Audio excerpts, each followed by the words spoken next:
May namumuong political crisis sa South Korea kasunod ng deklarasyon doon ng martial law ngayong gabi. Sa isang televised briefing, sinabi ni South Korean President Yoon Suk-yeol na kinakailangan ng martial law para alisin ang mga puwersang anyay kontra sa gobyerno at nakikisimpatya sa North Korea. Wala siyang binanggit na direktang banta mula sa North Korea. Inakusahan niya ang oposisyon na sinalungat daw ang parliamentary process para ilugmok ang bansa. Sa ulat ng South Korean media, hinarangan na ang parliament at hindi makapasok ang mga mambabatas.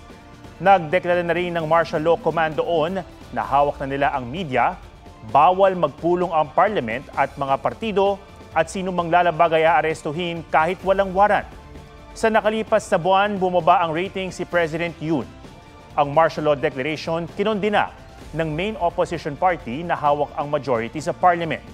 Kamakailan, sinabi ng oposisyon na balak nitong i-impeach ang mga top prosecutor at tapyasan ng panukalang budget ng gobyerno. Ayon sa Commission on Filipinos Overseas, nasa 16,774 ang Filipino migrants sa South Korea.